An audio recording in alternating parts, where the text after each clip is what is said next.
ጤና ይስጥልኝ ሁሉ አዲስ ኔትወርክ ዩቲዩብ ቻናል ቤተሰቦቻችን እንደምን አላችሁ?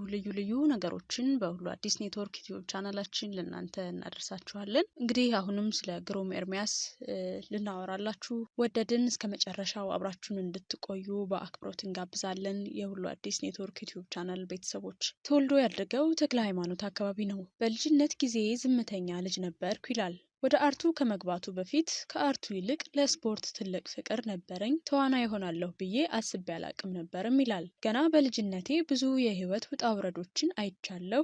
ከቀን ስራ ጀምሮ ብረት ቤት መስራት፣ እንዲሁ ባውንሰር ቦዲጋርድነትም የተለያዩ ስራዎችን ሰርቻለሁ የሚለው ግሩም ያቺ የህይወት እያንዳንዱ እንቅስቃሴ አሁን ላለሁበት ህይወት ትልቅ መሰረት አላትም ይላል። በህይወቱ ለ5 ዓመታት ያክል በእስር ቤት ያሳለፈው ግሩም ኤርሚያስ የእስር ቤት ህይወቴ ራሴን ፈልጎ የማግኛ ጊዜ ነበር። ሁሉም ለመልካም ነበር የሆነው። ራሴን ፈልጌ እንዳገኝ፣ ራሴን እንዳዳምጥ የጽሞና ጊዜ ነበርም ይላል።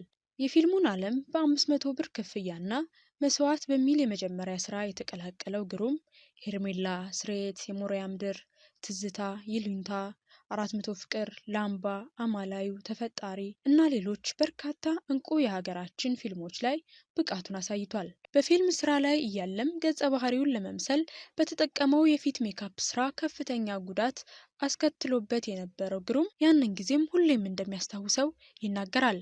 ባለትዳርና የልጆች አባት የሆነው ግሩም የትዳር አጋሩ የሆነችው ሀረገወይን ጋር እንዴት ወደ ፍቅር እንደገቡ አጋጣሚውን ሲናገር እኔ ስሬት ፊልምን በመሰራበት ጊዜ አድናቂ የነበረች እና ደውላ አገኘችኝ።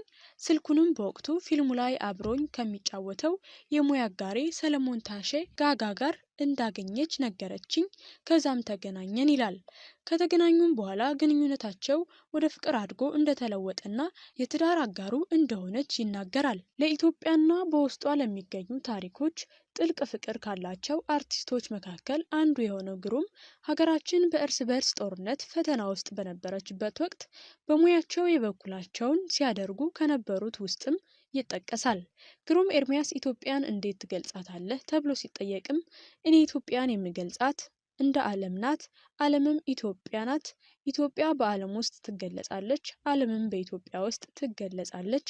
የዓለም ህዝቦችም ኢትዮጵያውያን ናቸው የሚል እምነት አለኝ ይላል። ሌላው ኢትዮጵያ የእምነት የቋንቋ እንዲሁ የሰው ልጅ መሰረት ናት። ለዚህም የተለያዩ ምሳሌዎችን ልንወስድ እንችላለን። የግዕዝ ቋንቋችን የነብዩ መሐመድን ታሪክም መመልከት በቂ ነው ይላል። ግሩምም ሌሎች የትወናውን ዓለም መማርና መቀላቀል ለሚፈልጉት ይረዳ ዘንድ መሰረታዊ የትወና መማሪያ የሚል መጽሐፍ ከእንግሊዘኛ ወደ አማርኛ በመተርጎም በ2001 ዓ.ም ለህትመት ማብቃቱን ይገልጻል።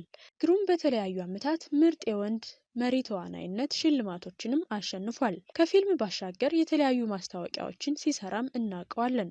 አሁንም እንግዲህ ግሩም ኤርሚያስ አዲስ የሱፍ አበባ የተሰኘ ፊልሙን በኢትዮጵያ ለመጀመሪያ ጊዜ በታላቁ የኢትዮጵያ ብሔራዊ ቲያትር የክብር እንግዶች፣ ተጽዕኖ ፈጣሪዎች፣ አርቲስቶችና የጥበብ ሰዎች በተገኙበት በቀይ ምንጣፍ ስነስርዓት በድምቀት አስመርቋል። ይህ ፊልምም በኢትዮጵያ ከመመረቁ በፊት ከኢትዮጵያ ውጭ እንደ እስራኤል ባሉ የተለያዩ ሀገራት ለእይታ በቅቷል። በቁማርተኝነት ህይወት ላይ የሚያጠነጥነው ይህ የፍቅር ፊልም ራሱ ግሩም ኤርሚያስ፣ መስከረም አበራ፣ ሞገስ ወልደ ዮሐንስ፣ መርሻ ጌታሁንና ሌሎች ተዋናዮችም ተካተውበታል። ልብ አንጠልጣይ ይዘት ያለው ይህ የሱፍ አበባ ፊልም ቀረጻውን እዚሁ አዲስ አበባ ያደረገ ሲሆን በፊልም ስራው ላይም ከ100 ሰዎች በላይ ተሳትፈውበታል። የፊልሙ ደራሲ ዳዊት ተስፋዬ ሲሆን ግሩም ኤርሚያስም አዘጋጅና ተዋናይ በመሆን ሰርቷል።